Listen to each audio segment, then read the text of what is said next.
Righto, fellas, one of my most common lines is there's no knowledge like local knowledge, and I feel a little bit blessed here today. Standing in the main street of Albert here, and I've got Jason Owen, who grew up here, and of course Neville Owen, his father, who was responsible for him growing up here. Yes. How are you, boys? Good, mate. Thanks, Mate, and we're standing right in front of the Rabbit Trap Hotel, the famous Rabbit Trap Hotel. What do you reckon we go and sit in there and talk about the history of this place and your history here? I reckon that sounds absolutely fantastic. Sounds good to me. Silly to stand in the sun when you can sit in a bar. Absolutely, let's go.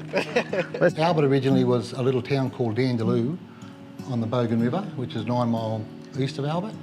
In the early 1900s, the railway line come through Albert to the Iron Duke copper mines out the road.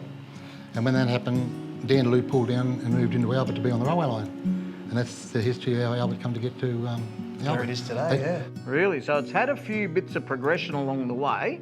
And how's progress going in town today? What's happening in Albert as we speak? Well, it's gone back a lot since the mines closed, and you know, like I can remember there being 3 general stores here way back. Well, now there's none now. There's only the hotel. There's a storm across the valley, clouds are rolling in. The afternoon is heavy on my shoulders.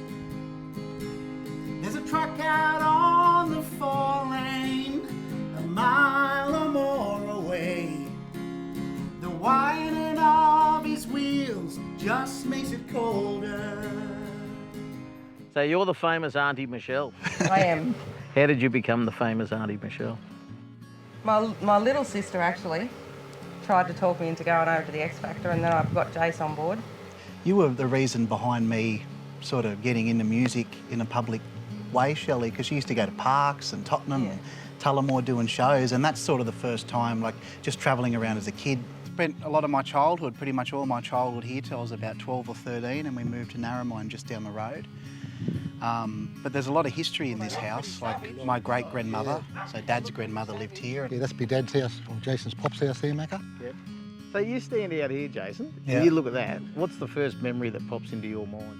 Running around in the yard with my border collie dog at the time. So Mum and Dad brought me a little dog called Pete. For your second birthday. Second birthday, and he was pretty much my best friend growing up out here, you know, because when my cousins left, there were no other kids in the village. I'm an hour away from riding on your prayers up in the sky. And 10 days on the road are barely gone.